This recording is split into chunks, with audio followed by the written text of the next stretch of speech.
Hey y'all, welcome back. The guy I work with had this big heavy cast iron pot, and he asked if I could make him a stand for it so he could put it over a fire. And of course I said yes. So let's see what we can do with it, see what we can come up with. I'm Dean, and welcome to Dean's Fab Shop. I think what I'm gonna do here is I'm gonna make it all out of 1-inch square tubing. I decided to make me a pattern. See, it has these little pointy feet on it right here. I decided to make me a pattern out of cardboard, and I made it to where those pointy feet would be pretty much right in the center of that square tubing for it to sit on. And what I'm gonna do to make sure the pot don't fall off of it is wherever the feet are gonna be, I'm just gonna drill a hole in the, just drill a hole in where the feet are, the little pointy feet, probably a 1/2-inch hole, and then they'll just sit down in it. And the pot will stay on top without falling over. So I think I'm gonna make it about 2 feet tall. He's gonna put a fire under it. The bottom, I'll probably make about 2 feet apart. That way there he can get a good fire going under it all. So he's wanting to make some soups in it, some chili, burgoo from here in Kentucky or whatever. So I'm gonna get started cutting.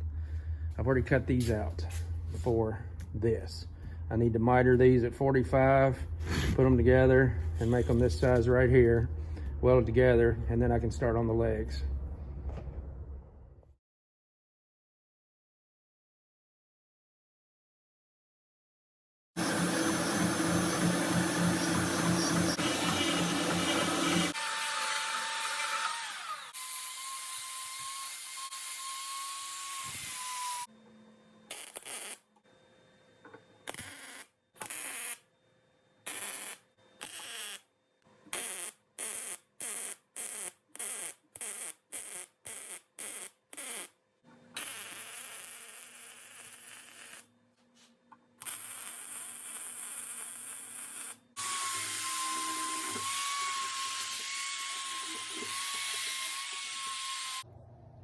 I changed the shields, a lot clearer looking now. Changed the outside one, and I changed the inside one. We can see again. Like anything else, not everything goes as planned. Tell you what I had to do to this. I put some holes in it to so the feet will sit down in, but where those feet are placed, the pot goes down further than the feet do right there. So I had to cut a relief out right here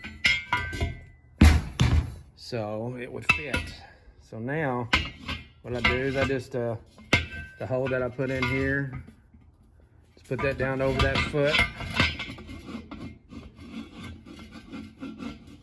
wherever it is. Okay, and then I'll move these around. Okay, there, it sits down on that foot. So now whenever the pot's sitting on it, it can't fall off because, you know, I can pull this back and forth here. And you can see I had to cut that relief so the pot wouldn't hit it. So that's one thing I had to redo.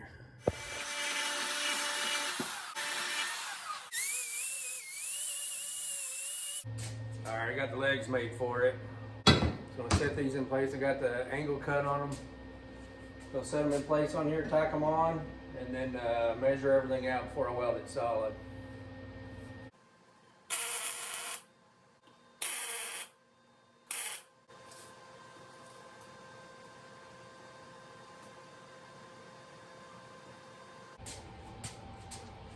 All right, we got these tacked on.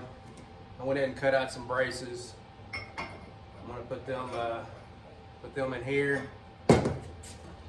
Cut some of these out, made the angle of this right here, and I will weld those in for strength. I'm gonna do all 4 of those, and then I haven't cut the legs down yet. They're still at an angle, but once I get everything welded up, I'm gonna mark these and cut them flat, and I'm probably gonna get some 1/8-inch plate and weld to it just to have some feet on the bottom of the legs.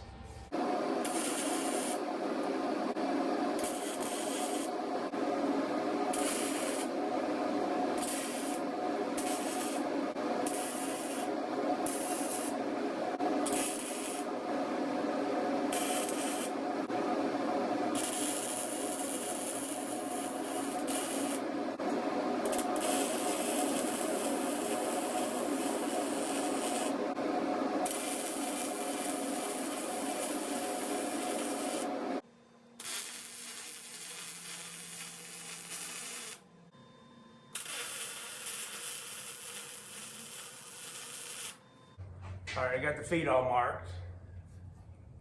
Got them marked where they're straight. I'm gonna cut them off, and then I need to make some plate. Probably a 3" by 3" piece of plate to put right here, just so it don't sink into the ground or whatever.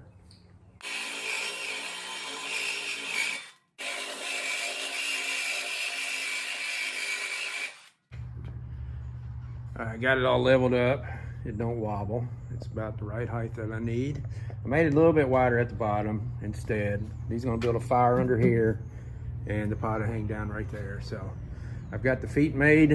I made them out of 1/8" thick steel plate, 3" by 3". I'm just gonna put them on here somewhere like that and weld them on.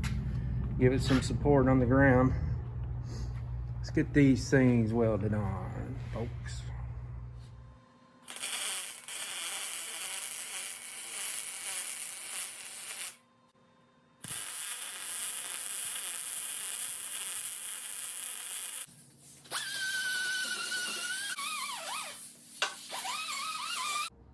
I decided to do one last thing on this. I wanted to put something on there a couple of these to hold a spoon or a ladle or whatever when he has the big pot sitting up there.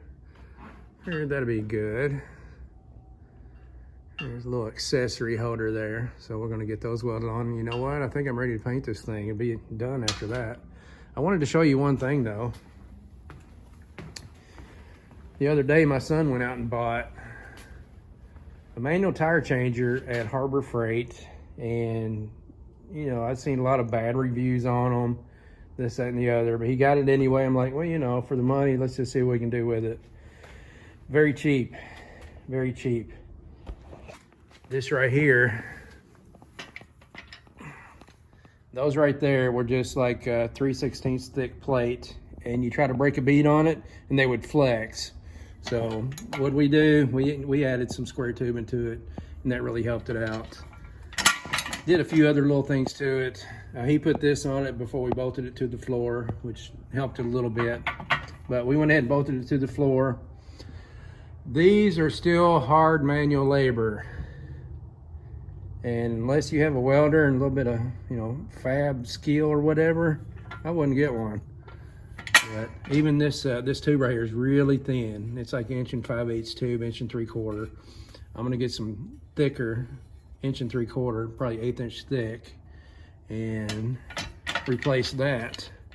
And then these little holes right here where that pin goes in, you see how it's just bending them out?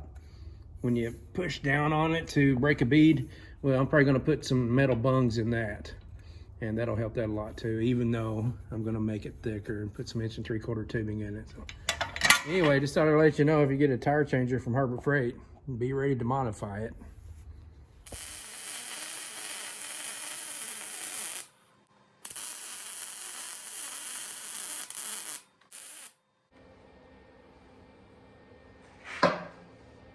Alright, let's paint this thing. Clean the little dog nuts off of it. Let's paint it.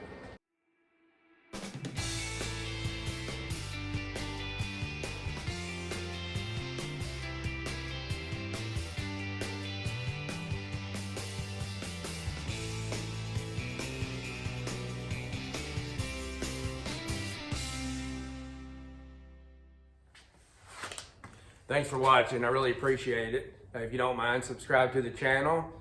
Leave a like and maybe a little comment down below. Coming up, we have some pretty good stuff. My next project will be making a trailer gate for a utility trailer with a gate assist on it. So come back and watch it. Don't miss it. Thanks again.